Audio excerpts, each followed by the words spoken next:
MLS Aces Podcast, episode 309. This is your host, Tom Sweezy. I'm here frame by frame to bring you the best MLS coverage. And with me in full video, beautiful video, is Jason Look at me Vevang. moving, huh? I can move. My computer worked like last night for a video, so I don't get what's going on. But Jason, It's okay. how are you, buddy? How is things going since last time we chatted? It's going good. I mean, Pulisic is continuing to score, so that's making me pretty happy personally. Bro, a fucking Olympico in Champions League? Yeah, I opened the goal clip and it's him taking a corner, and was I surprised? I got the FOTMob notification that Pulisic scored, and I was like, "Oh, cool, great!" Like, he's still doing his thing. Yeah. Love to see it, whatever. And then I saw the highlight on like CBS Golazo or something, and I was like, "That's not just a Pulisic goal. That's a banger." But see, I did the same. I saw the update. It was like, "Oh, Pulisic scored. Let's go!" Another one. Another one. Hot season. And then I'm like, I'll go onto Twitter and just like check it out, and I pull it. I just refresh. I'm like, what? What is he doing? What? Stop it, Christian. It's like, you're too good. Outside of Christian Pulisic's goal scoring record going on within Europe with Milan and in Champions League and in Serie A and everything, it is an exciting time of the soccer calendar year here in North America. Decision day has come and gone. The MLS Cup playoffs are here. With that, we do have to kind of recap a little bit of the 2024 regular season. We'll go through some of our picks. Let's talk about our preseason predictions. And then we'll dive into some playoff previews. But Jason, you are very excited to dive into the preseason picks. Hey, I'm just happy whenever I get anything correctly.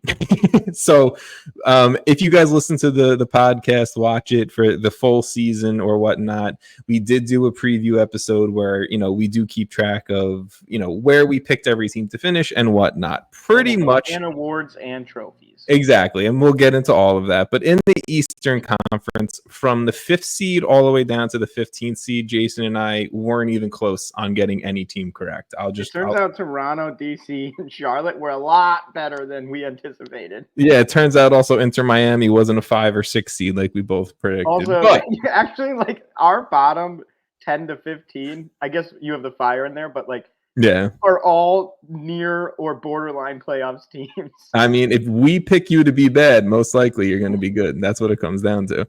I'm tired to finish last. In the East for me, I was one spot off for Orlando. I picked them for 3rd. They finished 4th. One spot off for Cincinnati. I picked them for 2nd. They finished 3rd. And then the Crew, the same thing, one spot off. They finished 2nd. I had them for 1st. Jason, you were pretty damn good with that top 4. I will say. I mean, if you just ignore who I picked 3rd, just don't even think about them, don't mention them, that team didn't exist all season, then yeah, I was pretty much 4 for 4. Jason picked Orlando in 4th correctly. Cincinnati, and he picked Cincinnati for 2nd. They finished 3rd, so we'll give you the one spot off there. And then Columbus, you picked them for 1st. They finished 2nd. Yeah, we get like a half point for, or that's exactly. Like a draw. That's a 1 point for the draw there for getting it 1 away. Jason, you finished with 5 points on the East. I finished with 3. If we look at the West, though, god awful did I do. Ooh. I mean, not great. LAFC in 6. Let's just talk about that one. I don't know why. LAFC in 10. I don't know. I don't know what I was doing. That much better, but it's fine. I deserve it. I completely deserve it. I think St. Louis to finish 2nd. That's where I was at. But Jason, in the West, you got 1.5 points. We'll go with that. You picked RSL. 4, but yeah, sorry, 4 point. Yeah, that makes more sense of what we were saying. 4 points. You picked RSL in 3rd correctly, so that's your 3 points, and then you picked LAFC in 2nd, which was accurate up until about 10 seconds left of decision day. Would have been nice to have 2.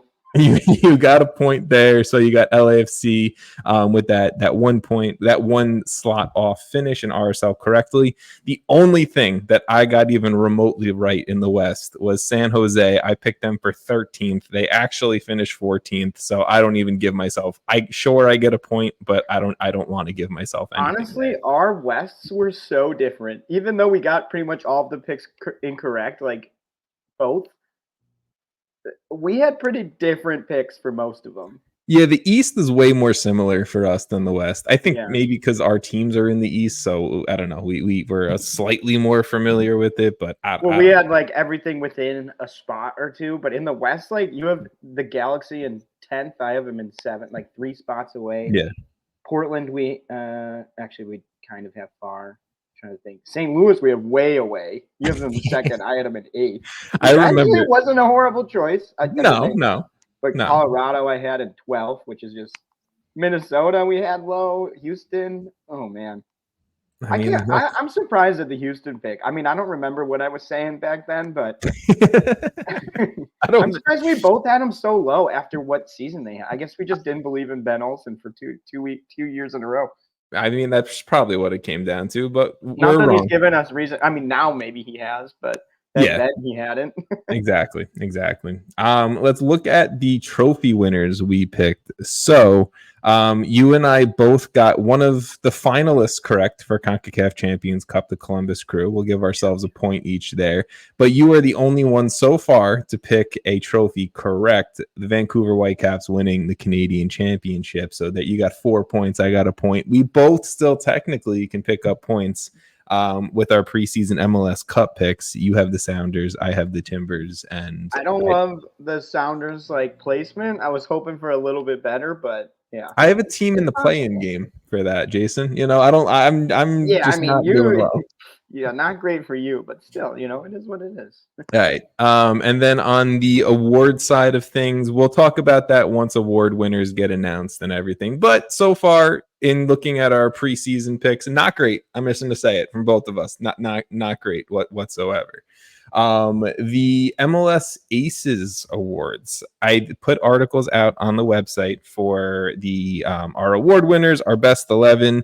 I'm gonna just kind of quickly run through it. If you guys want to hear more of the explanations behind it, go to MLSAces.com and read the articles. But MLS Aces Newcomer of the Year, Gabriel Peck of the LA Galaxy. MLS Aces Rookie of the Year, Logan Farrington of FC Dallas. The newest award this year, the MLS Aces American Player of the Year. Shout out Georgi Mihailovic up the fucking PIDs, and hope we can see him back on the field soon enough. MLS Aces Young Player of the Year, Diego Luna of RSL. MLS Aces Manager of the Year, Wilfred Nancy of the Columbus Crew. MLS Aces Uncle Sam Goalkeeper of the Year, Matt Freese of New York City FC. MLS Aces Daryl Grove, Defensive Player of the Year. Shout out to Daryl Grove, Steven Moreira. And then the MLS Aces MVP, Cucho Hernandez of the Columbus Crew. Now, the MLS Aces Best 11. The Goalkeeper of the Year is the also Best 11 goalkeeper in Matt Freese. Jason, I didn't tell you this. I adjusted the Best 11 a little bit because it just wasn't sitting right with me. So I'll explain about this maybe. I adjusted it from that point too. It's fine. Well, I'll keep you posted here. Center back, I went with the back three. Center back, Mikael from Houston Dynamo, Adelson Malanda from Charlotte FC, and Steven Moreira from the Columbus Crew. Did you write this down? No, this is off the website. I was like, am I missing something? Left wing back, left midfielder, whatever you want to call it, Luca Orejano from FC Cincinnati, and then completing out that midfield is Evander from the Portland Timbers, Ricky Puig from the LA Galaxy, and Lucho Acosta from FC Cincinnati. And then the front three, Dennis Bouanga of LAFC, Cucho Hernandez of the Columbus Crew, and Lionel Messi of Inter Miami. The regular season Golden Boot winner, Christian Benteke, 23 goals on the season. Jason, is there anything else from the regular season that you think I missed in covering all of that right there?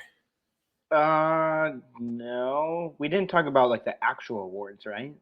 No, well, because I mean that they haven't been announced yet. Just giving our. Hey, you gave me a lot of wrongs already. Yes, we're not going to talk half about. Of my picks are no longer in MLS. Just put it that way. We'll talk about that once like the actual award winners get announced. Okay. The award winners that I said were our personal MLS Aces award winners. I honestly, like, it's kind of funny looking at mine. That was like the kiss of death this year. If I picked you to win an award, you were transferred out. Yeah.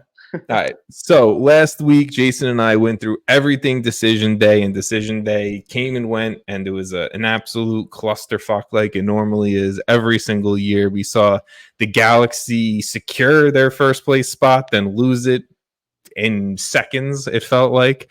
We saw DC United and Philly crash out of the Eastern Conference playoff picture. We saw Montreal and Atlanta skyrocket into it. I mean, it was a wild day. Jason, do you have a memory from this year's decision day or a moment from this year's decision day that just stands out to you? I think the moment is the whole Galaxy LAFC race for first. Just the fact that it comes down to essentially like the last second is crazy. So if I had like one moment, it'd be that. I love the fact that it's just like that's the beauty of decision day. The fact that it literally isn't over. You don't know your spot until like, I mean, some teams do, but yes, the last second. Also, the moment for me was Inter Miami. The say boo all you want, fans, but like winning the record, because that means we just don't have to have that conversation. That's all I've been hoping for the last 5 weeks, is to not have to talk about how their season is a failure when it clearly isn't, regardless. Well, you took my moment away from me. I was going to say Inter Miami getting the points record for, and it's all good. We're talking about it anyway, for an MLS single season, 74 points on the season, beating out the 2021 Revs, who finished on 71 points. Ironically enough, beating the Revs on decision day behind a Suarez hat trick, and Messi with an absolute masterclass off the bench, probably going to win the actual MLS MVP award because of it. That means we probably get our picks right, but I mean, probably, right? Yeah. But because of all of that, it made decision day special. It made it so great. It's one of my favorite days of the MLS calendar year. And Jason and I went through and we picked every single game for decision day last week. If you guys listened to that episode, Jason, you went 7-7, 7 right, 7 wrong. Pretty fair. That's not a bad little record there. I went 5-9, so not so great. So don't go with my picks if you guys want to bet or put money on any of these games, because I also picked Montreal to beat Atlanta, and that didn't go well. And we'll get into that a little bit more. Like I said earlier before we started recording, my picks did not like maybe I had a better record pick predicting specific games, but I did not predict the better standings, I guess. Yeah, I don't know. So somehow it didn't translate, and it's fine. I'm not upset about it at all. At the end of the day, that was all for fun. And I think the more important chunk of this episode to get into is the MLS Cup playoffs, right? And we can start with the play-in games. Just to give full transparency, we are recording on October 23rd before the Western Conference play-in game, so we do not know the winner of that one, but we'll give it a mention in about. Actually, fuck it. Let's just say it right now. Number 9, Portland Timbers hosting the number 8 Vancouver Whitecaps. And you heard that correctly. The 9 seed is hosting the 8 seed. Apparently, BC Place is double booked for like a motocross event. That is so funny. Oh my God. I'm not the first person to say this. I have seen it online, but it is the importance of owning your own stadium, folks. The Whitecaps do not own BC Place, and they got booked out for a playoff game, and now the Timbers are gonna probably have an advantage because that stadium rocks, in a Cascadia Cup rivalry game for who's gonna go get the honor of playing LAFC, so I do have an article out on MLSAces.com previewing both games. Obviously the Eastern Conference game is over, but I did pick Portland to win, mainly because of the hosting rights, and I think just the form that they're in right now over a Vancouver team that can't buy a win. But Jason, don't want to spend too much time on it because by the time this comes out, the result will already be out. But who do you think in that game? And why? I think you said it best. Like, the fact that Portland's hosting this game is huge. Their away record this season was 3-8-6. And their home record, they've only lost 3 games at home. They have 9 wins. So the difference is massive. Actually, Vancouver has done pretty well on the road. They're 7-6-4. One of the probably like the few teams that handful of teams that's been over, more wins than losses away.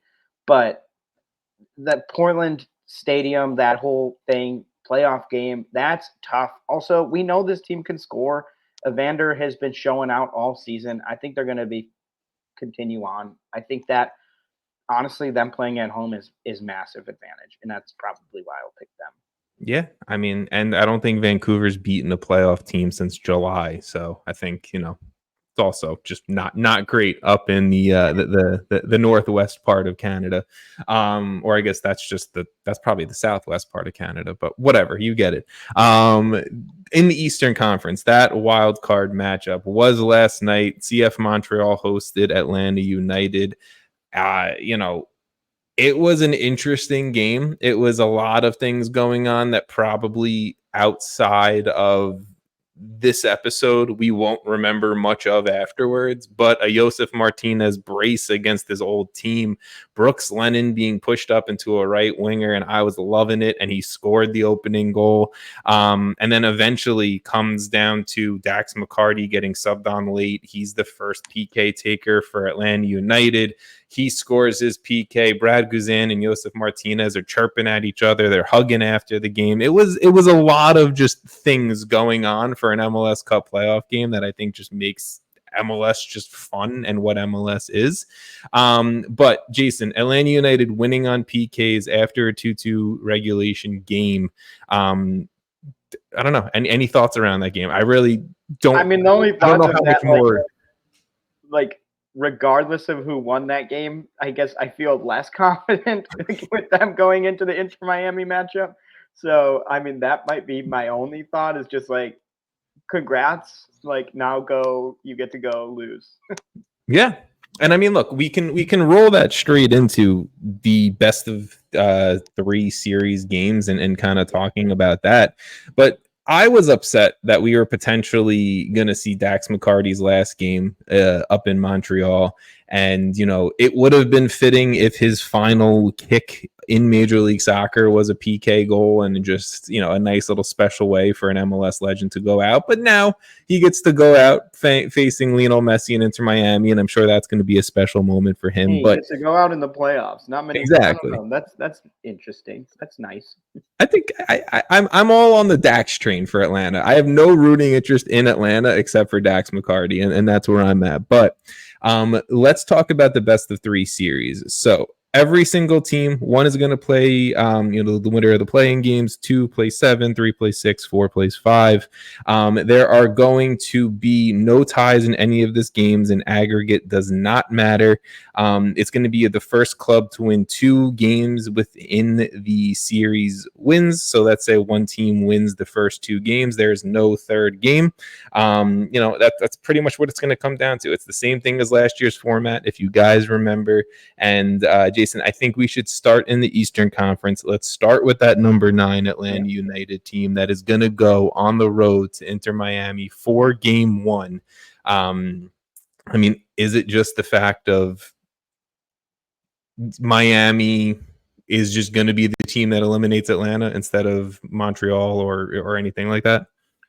I personally think so. I think the way Miami has been playing as well, like, sure, they've had a record-breaking season. They've been good all year. Messi comes back and seemingly is like superpowered again. Like, I don't even know how to explain it. I think him just, I don't know. What did we say? Like, it's going to be hard for him to get the most goals and assists by the end of the season. And he did it by, like, I think 2 when it all said and done. He's been getting multiple goals, multiple assists in all these last 4 games. Yeah. I think there's just too much firepower. Like, you look at the top scorers, you have got 2 guys with 20 goals versus first time ever in MLS history 2 20-goal scorers are on the same roster, by the way. And then there's just obviously that translates to a lot of assists, but there's a lot of assists. Like this team just operates so well, especially and like it's not a hot take. Messi is the greatest player ever. So like of course he's gonna be great, but I don't know why it's still surreal to watch for me. Like every time I see it, it's like how is he continue to do this? And so I think just Atlanta's running up again. Like I think personally Atlanta should be pretty happy with this 9 seed and getting into the playoffs, given the way their season went, given the way that they lost arguably their 3 best players, arguably like an MVP caliber player, a guy I picked to win Golden Boot, and like all that's gone mid-season. The guys they've brought in have been successful, have started the season well. I think if you're Atlanta, you're like, let's compete. If we lose, we lose, and we go into next season not necessarily rebuilding, but kind of fast-tracking a rebuild almost. And I think they should be proud of that. But yeah, unfortunately, Inter Miami, like they have 4 losses this season. I don't see Atlanta beating them twice in 3 games. Yeah, I mean, look, we're probably going to talk a little high level here about both teams until we see game 1 and where we can like really break it down a little bit more heading into a game 2. But look, Miami at home have 11 wins on the year. Miami on the road have 11 wins on the year. This team is not arguably, this team is the best team in the league. A lot of these wins came without Messi too. Exactly. And Messi's recent form in their last 5 games through 3 wins and 2 draws. Messi has 6 goals, and Luis Suarez has 3 goals and 3 assists, and Jordi Alba has 4 assists, and this team's just clicking offensively. I think that down there, that's amazing. At the end of the day, this team, if they don't end up winning MLS Cup, is going to be because of their defense, and their defense. You can beat Miami's back line. You can beat this defense. It's not like they're foolproof, every single spot on the field. But I just don't think Atlanta United has the pieces capable enough to do that and to absolutely abuse this back line the same way that I think like a Columbus could, right? The only interesting point to me here is that my Atlanta actually have the better of Miami in 2024. They have a win and a draw in their 2 matchups against them. They've scored 5, allowed 3. So again, Miami's still scoring against them in 2 games. And I looked back at it. Messi started 1, subbed in late in both in the second game. So it's not like Messi didn't play. Messi scored, I think, 1 in those 2 games, but Atlanta have had the better of them, which is the only piece here that I'm like, maybe there's a shot in Atlanta that they force it to a game 3, but I don't know if I see it. Yeah, I mean, I think when it comes down to it, like you said, the defense of Miami is not, the best in MLS, but they're averaging over 2 goals a game in the last 5 games. And I think their firepower is just too much. I think it's going to be hard for any team to handle. I don't know. I personally think Miami probably gets this done in 2 games. You're right. Like, it is a little worrisome that the record against Atlanta hasn't been ideal, right? But I don't know if I'm that worried about it considering where they're at. I mean, like the form they're in and where they're at right now makes me feel pretty confident. Yeah. So they're ridiculous. Look, Saba Labajanitse has scored 3 goals in the 2 games against Miami this year. Like, even if he somehow kind of keeps that form up, I just can't see Miami not going out and scoring like 4 goals against this Atlanta team. Like in my brain, it just doesn't happen. So I agree with you. I think Miami gets it done in 2, and we can probably keep it moving from there. Number 2, Columbus Crew versus number 7, New York Red Bulls out in the Eastern Conference. Again, game 1 in Columbus. We've talked about Columbus all season long, and there's a reason why we haven't really talked about the Red Bulls that much in the last few months, because they haven't been great. Emil Forsberg is back for this team, and he has been scoring in recent weeks since his return from a mysterious injury that kept him out for most of the 2024 season. He did end up finishing with 14 goal contributions on the season, which is impressive for the amount of time that he missed. But Jason, is the return of Emil Forsberg going to be enough to get the Red Bulls at least 1 win in this series? Personally, I think Atlanta has a better shot at getting 1 win than the Red Bulls do. Wow, that's a hot take. I think it is probably a hot take, but I don't love where the Red Bulls are at. I think, sure, Emil Forsberg, when he plays, has been solid. I think he's been about what I thought maybe going into the season. I felt like that was a good signing, and I think he's kind of lived up to that outside of injuries. But this team is just not on form. They did lose to Columbus in their last 5, whereas I don't know. They're getting outscored. Personally, like I just think until Columbus like proves me wrong or fails, I guess. Like I just don't see a scenario where they don't honestly dominate these games. Like I feel like they're the better team. That's not a hot take. They're clearly the better team, but I just feel like they just operate at a higher level than the Red Bulls currently and have been for years. And this isn't. They're not going to be afraid to go to New York in Game 2. They're not going to be worried. They are going to play their game. It's the same shit I'm just echoing from years past, from weeks past about this Columbus team. Is that with Wilfried Nancy, they're just at a different level. And I think I'd be more surprised by them losing a game than Miami.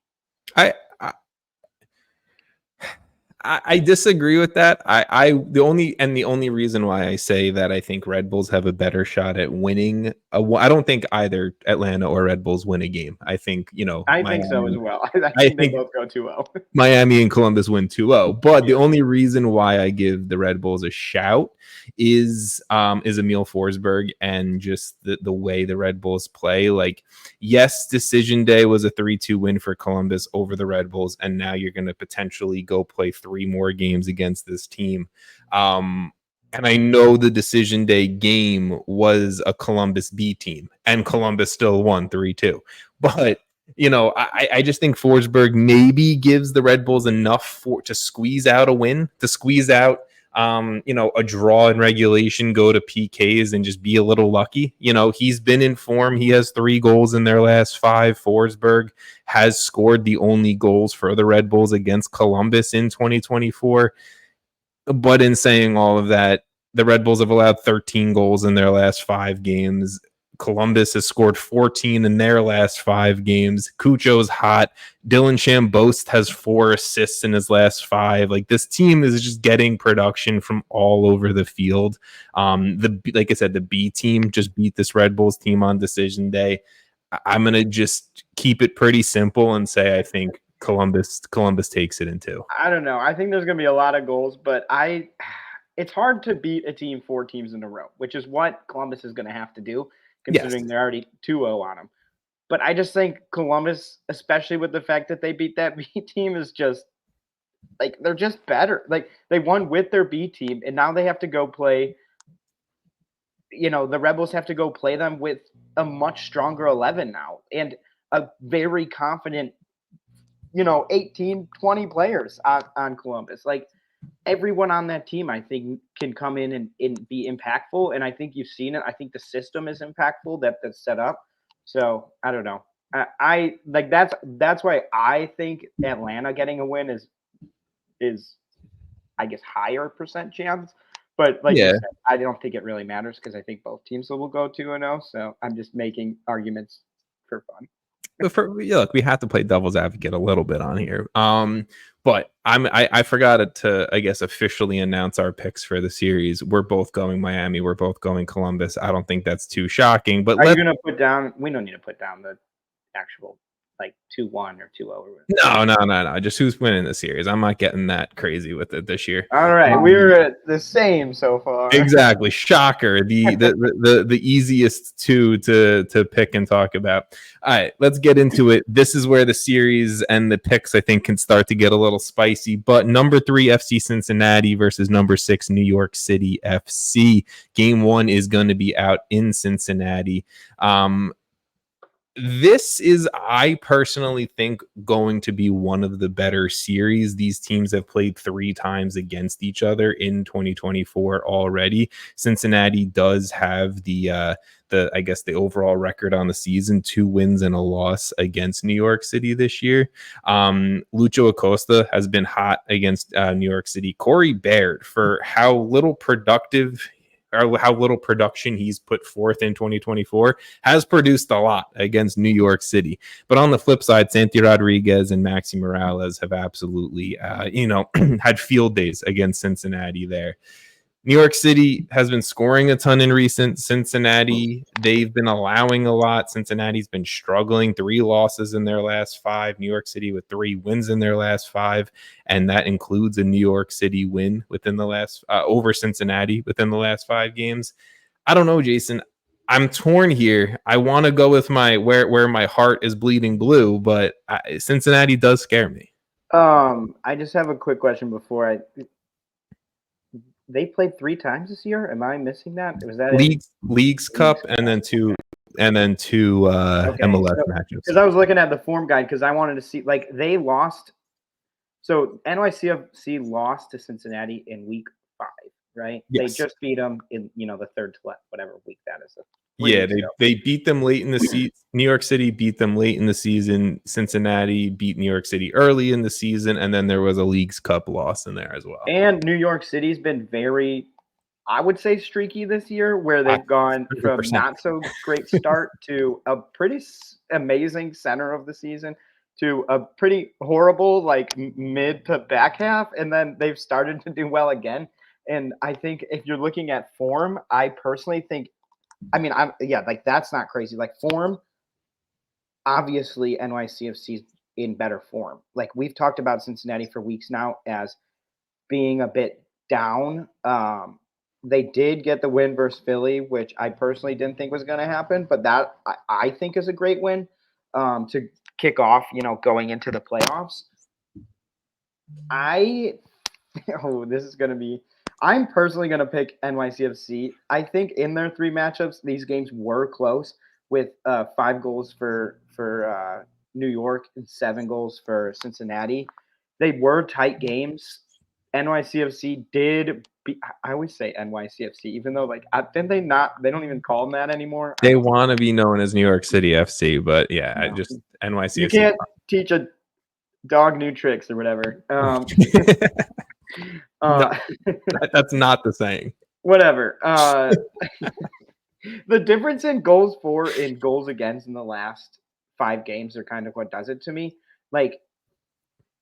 I personally think soccer is a very form-heavy sport. I think how you're playing massively impacts, where you're going. Like 12 goals and 7 against in the last 5 games for New York is kind of a lot, obviously. Like that's like on par with some of the teams we've just talked about as some of the better teams in MLS. Like that's almost Inter Miami level with 1 more goal against. Whereas like Cincinnati's -8 goals for 11 goals against. It's just not a good look. Their defense has not been anywhere near what should be going into the playoffs. And I'm going to predict New York gets it done in probably 3 games, I would say. But yeah, I mean, look, I think it's a close series, right? I give it to New York City because of just how poor Cincinnati's defense has looked. And, you can look at the 12 goals for, and what was it, 5 or 6 of them came against the Red Bulls in that absolute just bloodbath of a matchup.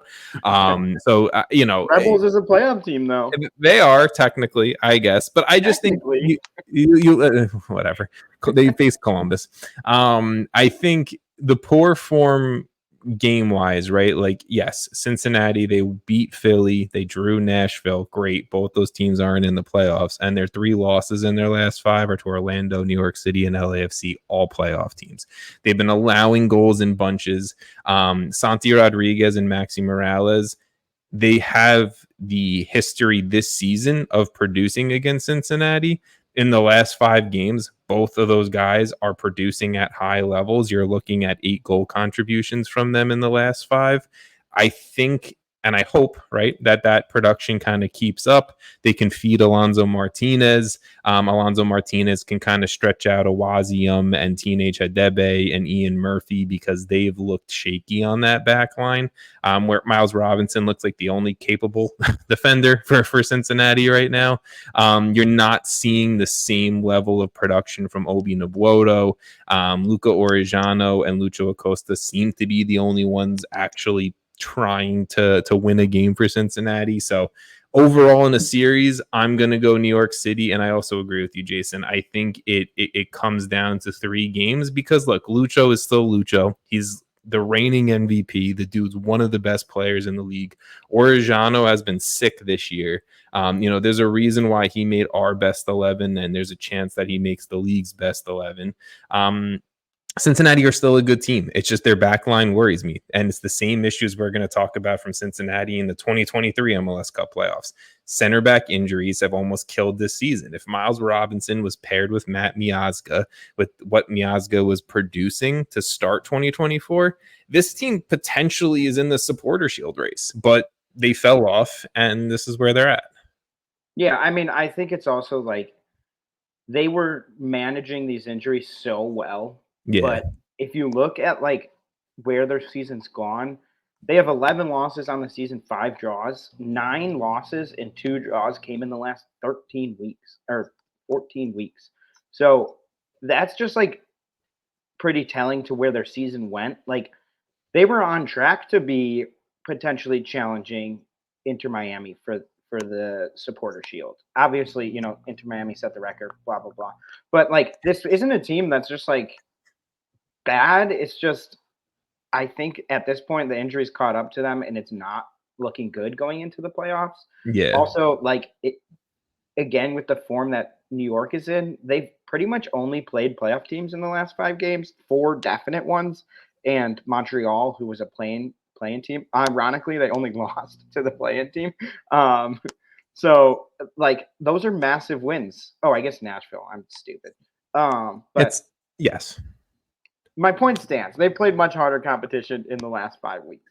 Look, and Cincinnati's been bad at home. I was going to say on the road because that's what you normally say for Major League Soccer. It's actually a very odd case. On the road, haven't they? Yeah, no, they have 11 wins on the road, but at home, Cincinnati is struggle. And 2 of these games will potentially be at home in Cincinnati, so it's going to be a tough road for them. Is there a world where I see Cincinnati winning this series? 100%. I'm not saying this is like an easy win. That's why I think it goes to 3, and that's why I think New York City squeaks it out. But Cincinnati, I think there's definite cause for concern. No one is producing offensively next to Lucho Acosta.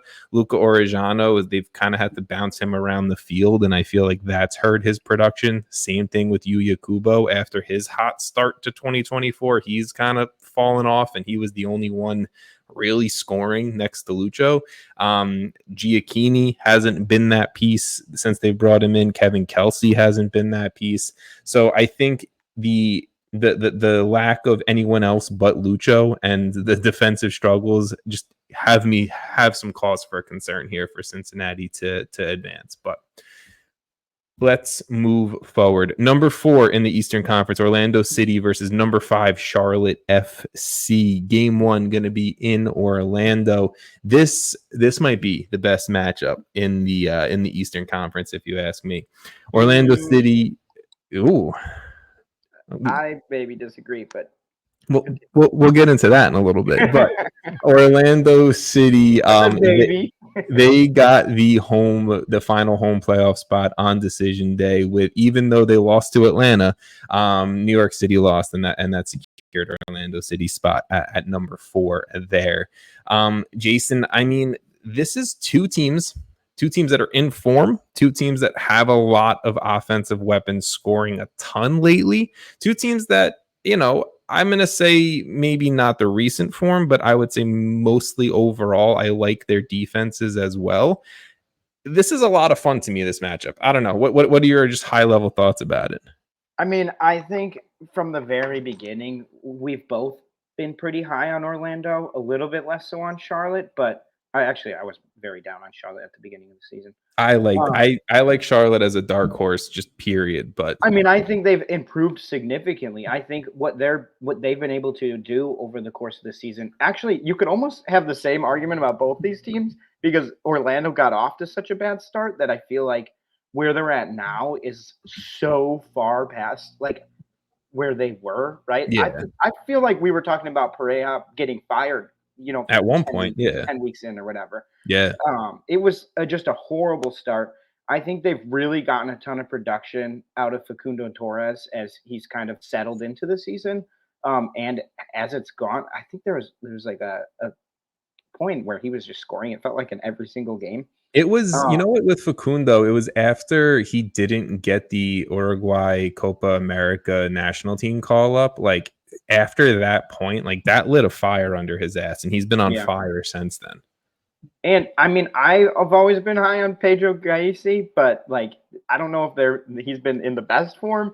I think overall, like you said, both of these teams are probably in some of the best form in the league. I am a little worried that like New England and Chicago were two of the wins that Charlotte had, but again, you play who you play. Like, it is what it is. It doesn't take away from the fact that they're 14 goals for and 4 against in their last 5 with 1 draw to Miami and the rest were wins. It doesn't take away from the fact that they've essentially got production from so many different people at this point. Like, they're getting it from all over the field. They're coming in. I think the Cincy NYCFC matchup is personally what I think will be the best matchup. Yes. But I'm not going to like argue the fact that Orlando versus Charlotte isn't going to be a good matchup. I personally have Orlando winning the matchup. I think I liked how they've played as they've grown into the year.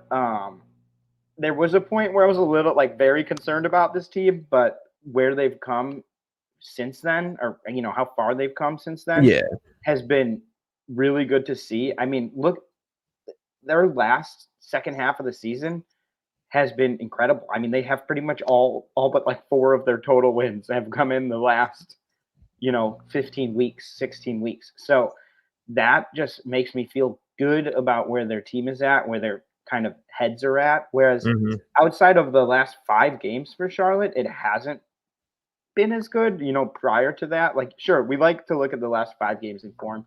That is sort of the form, right? You don't want to go too far back. Yeah. But going past that, like that was they came off 3 losses before that. So, and I'm not trying to say they're not in good form. They both are. I don't know. I'm just rambling at this point. I think Orlando's going to win. It's fine. I ramble constantly. My only concern about Orlando is you made the point, right? Like Charlotte, in their last 5, they have 4 wins, and they've come against Montreal, DC, New England, Chicago. Technically, none of those teams made the playoffs, Montreal making the playing game, right? For Orlando, they have 3 wins against Dallas, Philly, and Cincy. With what we were just talking about Cincy form-wise, I'm not even sitting here saying that that's an impressive win in the last few weeks. It's so difficult because Orlando, I think last playoffs, we were talking about how this team was so good defensively, and the biggest issue is chance creation. Who's going to create that chance? There's no number 10. Like Duncan McGuire needs to get fed. Facundo Torres wasn't in form. Well, things have shifted to now Martin Ojeda is a sick number 10. He has 16 goal contributions on the season. Facundo Torres is playing like a true match winner. Duncan McGuire has the form against Charlotte in 2024. Romero Enrique has been scoring. Luis Muriel's looking like an amazing super sub off the bench. This team's scoring a ton, but they've allowed 9 goals in their last 5 games. And again, that includes games against Dallas, Philly, Cincinnati, Atlanta, and Columbus. I mean, Columbus being the outlier of that group. So I'm so torn on Orlando, and that Atlanta loss on decision day really just kind of leaves a bad taste in my mouth. But I don't like watching teams lose the day before, like the game before. Exactly, right? And that's why I'm also down on my own club, New York City. But even though I'm still picking them to win, I'm just not overly confident in it. I'm gonna go with Charlotte. And the reason why I'm going with Charlotte is because defensively, they have been one of the best clubs in Major League Soccer all season long. I think that holds up. And I think even against an Orlando team that's been scoring in bunches, I think maybe that uptick in goals allowed maybe goes up. But you have to have faith in a strong defensive spine. Christian Kalina is arguably goalkeeper of the year. Privet, Malanda, Tim Ream, Nathan Byrne, they've been killing it on the back line. The defensive midfield's been great. And the biggest concern with me was, where is the creativity coming from? And Pep Biel has brought that 5 goal contributions in their last 5 games. Patrick Ajiman's been scoring a ton.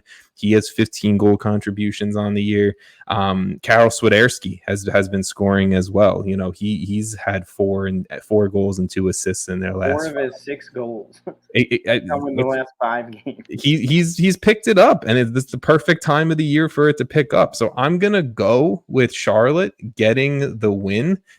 This is good. I'm just saying this is gonna be a fun series. Orlando's not that great in home. Charlotte's not that much better on the road, but or not that whatever. They're probably. We have the last 5 games. Guess who they played 6 games ago? It was Orlando. Yeah. Is it? Orlando won 2-0 6 matches ago. I'm a little concerned they gave up 3 goals to the Fire, but look, Orlando does have the season series against Charlotte. They do have a win and a draw, 4 goals for, 2 goals against. So definitely Orlando has the season series, but recent form is a different thing for me. I don't know. That was maybe the toughest one so far to pick. All right, let's exit. You think that was tougher than we both picked New York City to beat Cincinnati. I think it's tougher because there's a clear argument Cincinnati's been bad. Where New York There's an argument to be made that Cincinnati's not even like a top 7 team. I don't disagree with that, but you know, I don't know why I use 7, but that's kind of how I feel. That's why, you know, I think that last one, Orlando Charlotte, was harder to pick.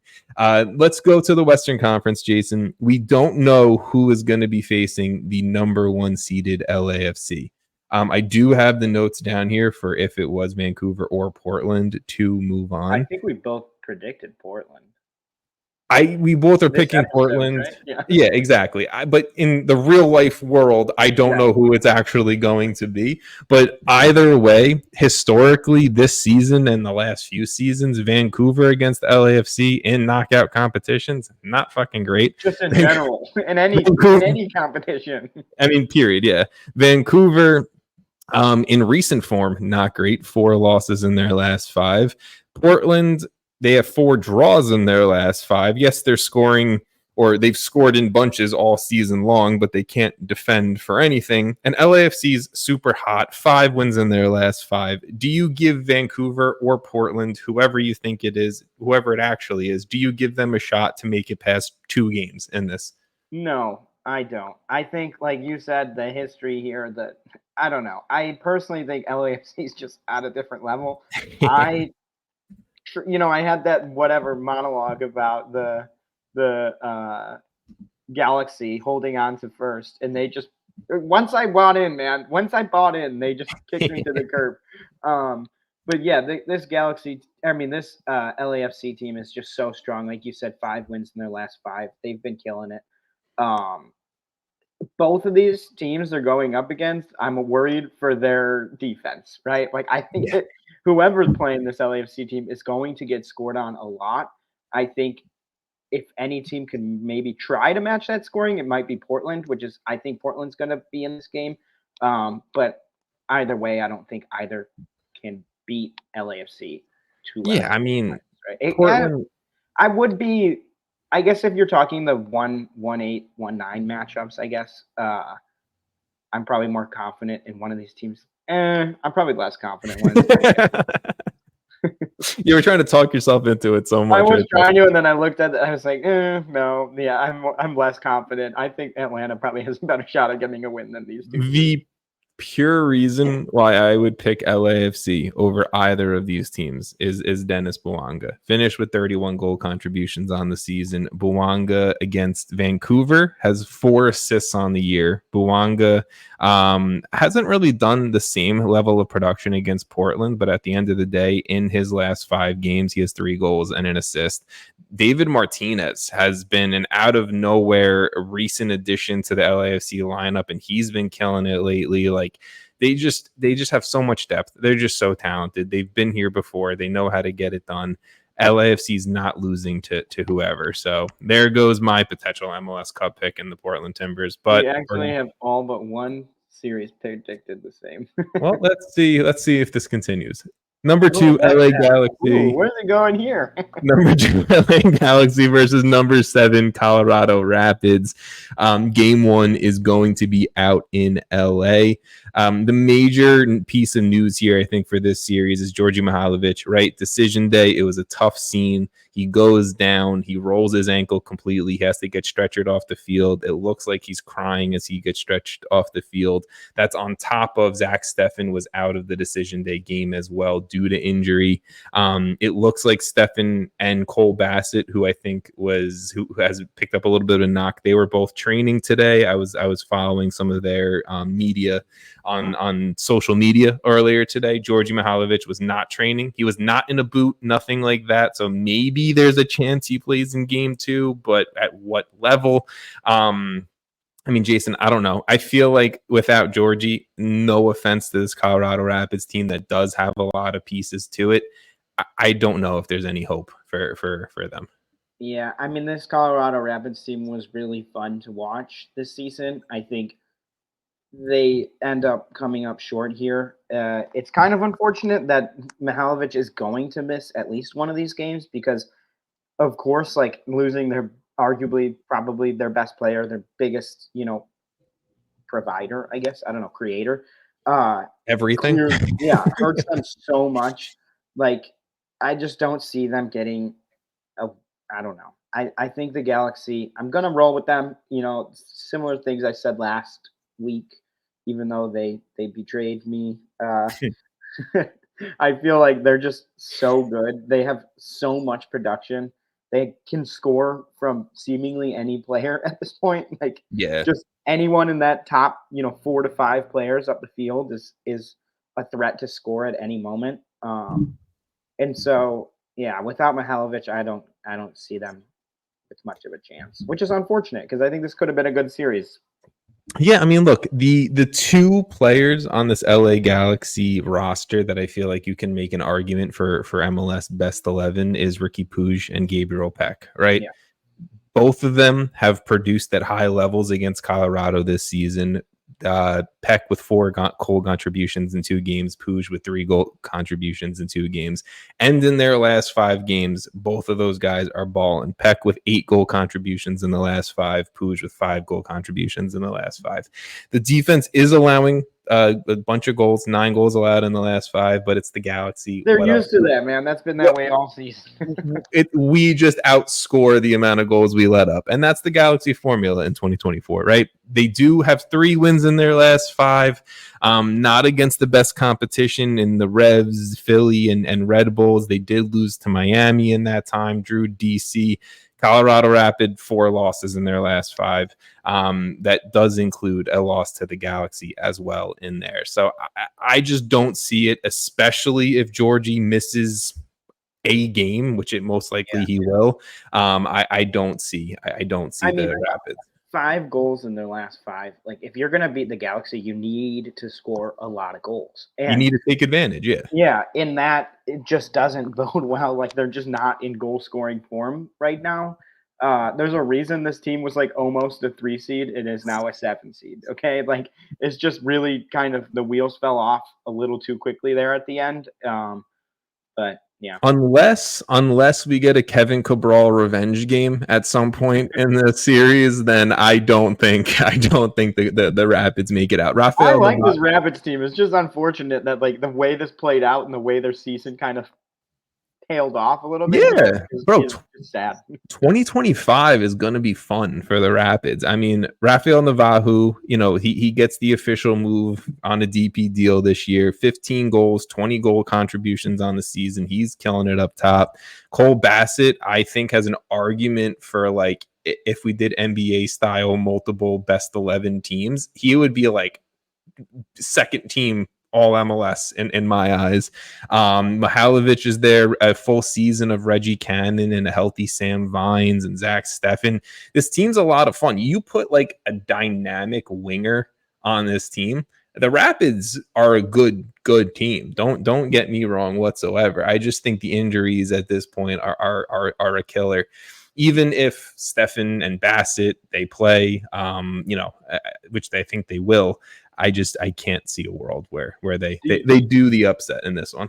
Do you feel like the LA Galaxy finishing second on the last second benefited because now this side of their bracket is so much easier, in my opinion, than the You know LA what's funny? Galaxy side of that West? Is if it was, let's just say, a world where it was Portland Timbers versus the LA Galaxy, there's a good chance I picked the Timbers to beat the Galaxy. Like a very good chance that I I picked. mean, what like are the Timbers just like the light version of the Galaxy? I think so. Yeah, but if you look at the bracket, like the winner of this will, I mean, we'll talk about the other series, but being in the side with Houston and Seattle is terrifying to me, and that's where LAFC sitting. I don't know. Well, let's get to it. Number 3, RSL versus number 6, Minnesota United. You said you just openly said that you would rather play one of these two teams. So we will make sure we tag these team social media accounts and clip. You know what? I'll say it again. If you're asking me who I'd rather play out of Houston, Seattle, RSL, and Minnesota, I would rather play the winner of the Minnesota RSL matchup. I don't think that's a hot take. I'm just saying. I do like where Minnesota's at, and maybe we'll talk about that. But all right, number 3, RSL will host Game 1 in Salt Lake City against, again, number 6, Minnesota United. It has been an interesting time for both of these teams, right? You look at RSL, very mixed form. They were really good to start the year. Then I feel like they hit a major slump. Now I feel like they're starting to show some signs of life, where Minnesota was really good start to the season, bad for a majority of the season, and now Minnesota, the loons are flying high right now. 6-game losing streak they had this season. Yeah, and here they are in a comfortable playoff spot. In the last 5, Minnesota United have 4 wins and a draw. That one draw has come against RSL, so that is a fair point and game to look at. But in their last 5, Kelvin Yeboah, 3 goals and an assist. Underrated summer signing there. Robin Ludd with a goal and 3 assists. Sangbin Jung with 2 goals and an assist. I think both goals came on decision day. But still, this team has been playing so well to round out the year. I think the summer signings are almost a sign of things to come for Minnesota, if it seems like it, with Kelvin Yeboah, Jefferson Diaz, the new center back that they brought in. I don't know. I'm in love. I think I'm high on Loon's fever. I mean, yeah, I would put where Minnesota is at right now, where Eric Ramsey has this team, I'm pretty confident in them. I think they are a pretty scary team to play against. Like, if I'm RSL, like you said, coming off kind of a mixed end of their season, back half of their season, after being like on pace for Supporter Shield or in that conversation for so long, it got to the point where like I was a little worried, like very worried about them. And like you said, they started to kind of play a little bit better. They haven't lost in 6 straight games, with 3 of those being draws. So their form has improved. I am going to pick Minnesota in this matchup. I think where Minnesota is getting into the predictions, bro. I don't know. I did, and that was part of, that's part of what I want. 10 goals for, 1 goal assist, 1 goal against in their last 5 is impressive. I think everything about where this team is at right now has me pretty confident. I really like Dane St. Clair as a goalie. I think he could potentially win one of these games for them. And I just don't like Chicho Arango has just not been the same player, like he hasn't scored since July. Yeah. Like he just, and that's what I think concerns me the most. When they were at their best, he was putting up numbers on the same pace as Messi before Messi got hurt. Like it was neck and neck there. Arguably he was the MVP of the first, I mean, he probably was the MVP of the first half of the season. And I feel like ever since Leagues Cup, this team just hasn't been the same, and I'm not confident in them at all. This is a different Minnesota United team than I think I've had in my head for the last few months, and I'm trying not to hold like the image that I have of them in my head against them in present time, because those are 2 separate things.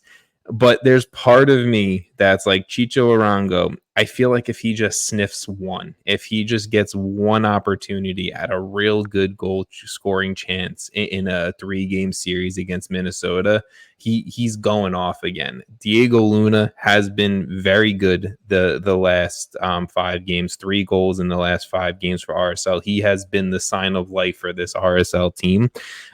They haven't lost. Like, it's also, yes, they've drawn some games, and one of those draws, one's against Minnesota.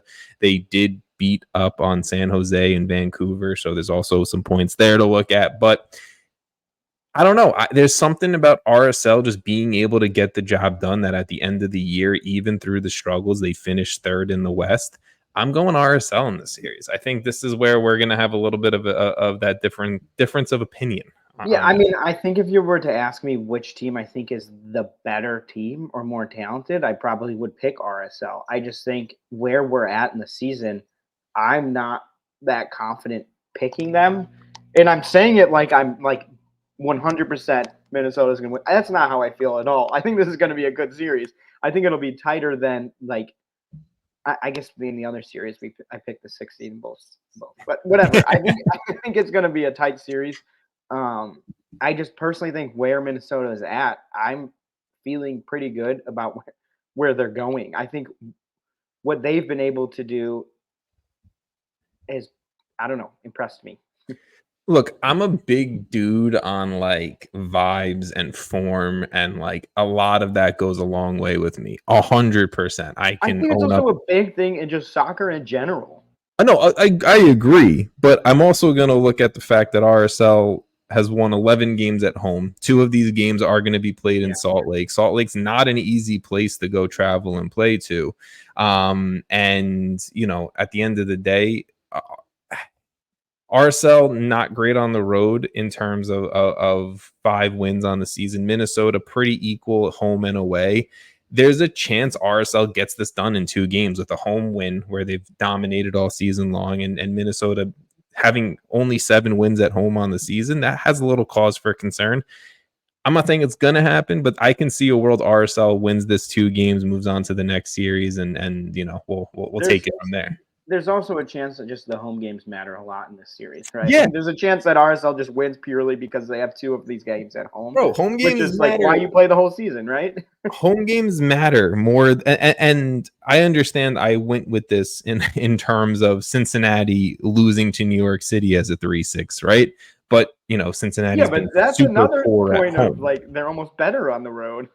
Exactly. And again, I know I went Charlotte over Orlando. So I can't use my own arguments against myself here, but I guess I am, and it's my podcast, so I can. So fuck it. RSL winning this series. I don't think that home games matter like per this team.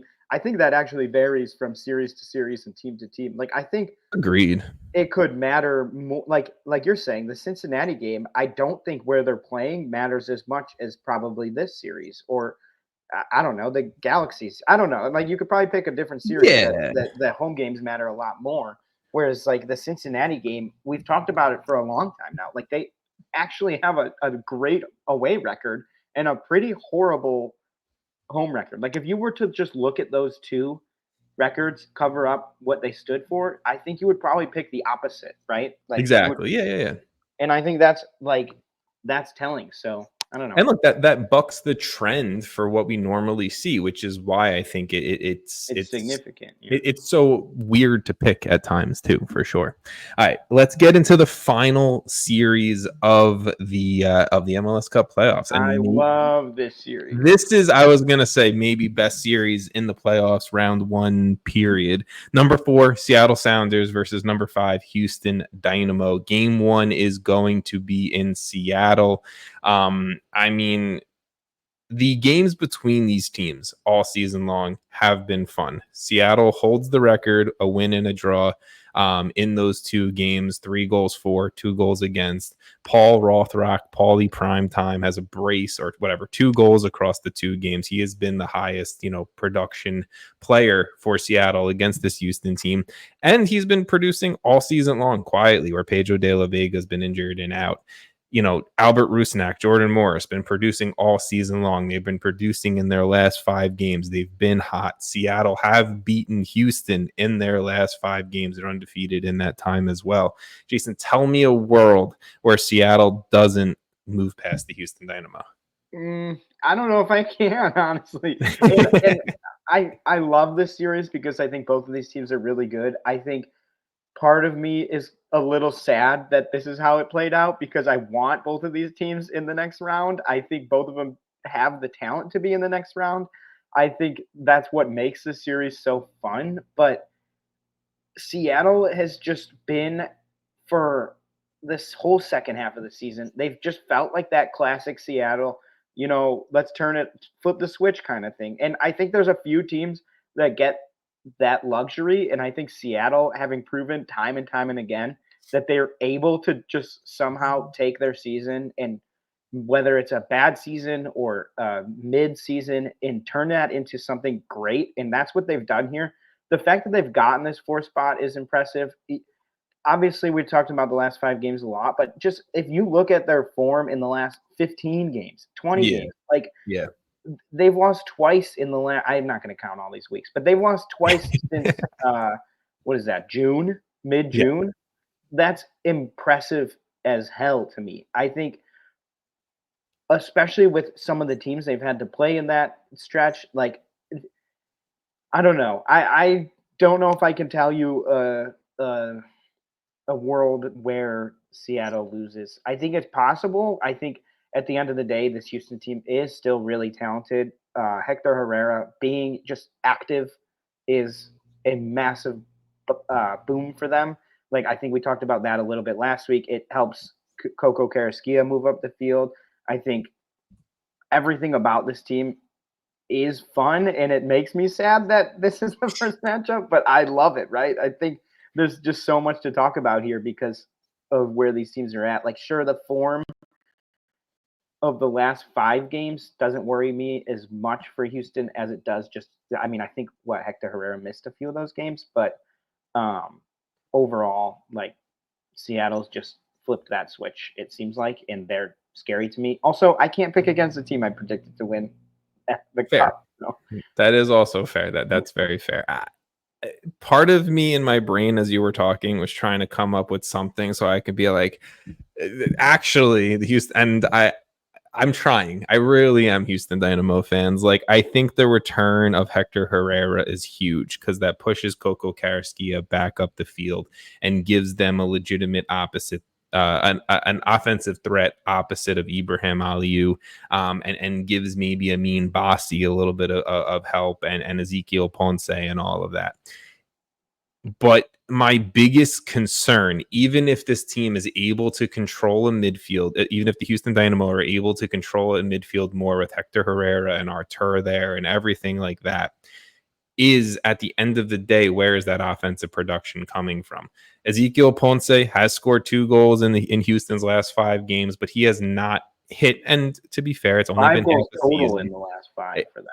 Exactly, right? And if Ezekiel Ponce had a little bit of a Karol Swiderski-esque uptick in goals in the last few weeks to close out the season, I'd be like, okay, I think Houston could do it. I think that they can find a goal somewhere that's not on a corner or not on a set piece and get the job done.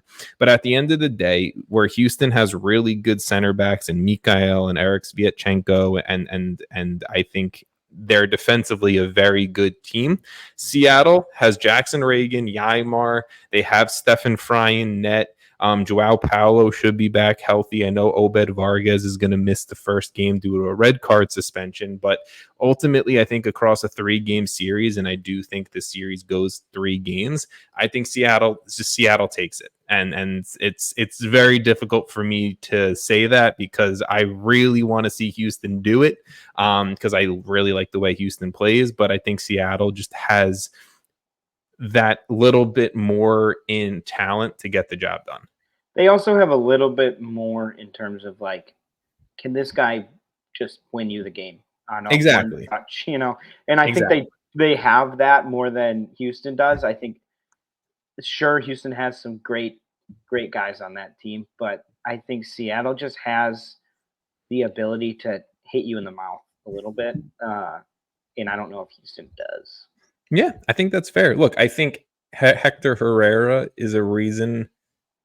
This may sound like it doesn't make any sense. Hector Herrera is a reason why you win a game, but he's not a game winner. I also think like we were saying before, like this is a matchup where I think the home team, Seattle getting 2 at home matters. Like, yeah, 100%. Quite a bit. So I think this is one of those examples where it's like, yeah, the home team gets that advantage for a reason. Exactly. And that's why we're going Sounders. So you and I picked Sounders over Houston. You picked Minnesota over RSL. I picked RSL over Minnesota. We both picked the Galaxy over the Colorado Rapids. We both picked LAFC over whoever the hell they play. You are going Orlando over Charlotte. I'm going Charlotte over Orlando. We are both going New York City over Cincy. We are both going Columbus over the Red Bulls. And we are both going Miami over Atlanta United. Jason, is there anything else you want to say before we wrap things out here and we enjoy game 1 of the game of whatever 3-game series? I do think the most interesting series will be that Houston-Seattle. I don't know. I can't pick one game, and especially now that they're all playoffs, like they're all going to be fun. But if you're going to be like, I can only watch one, right? Like make it Seattle-Houston, please. I agree with you. Look, there's one game a night, so you really have no excuse to not watch everything. Also, like there's some great series in here. Orlando, Charlotte, RSL, Minnesota. I think will both be. I think Galaxy, Colorado might be kind of interesting, but. Yeah, I mean, your team versus Cincinnati. Honestly, everything but like the number 1 teams and then Columbus. I agree. Well, Jason, enjoy the Western Conference playing game. Listeners, viewers, you already have enjoyed that game. So you guys enjoy Miami versus Atlanta Friday night. And we will talk to you guys next week with game 1 recaps, looking ahead to game 2s and everything like that. Thank you guys. Nice.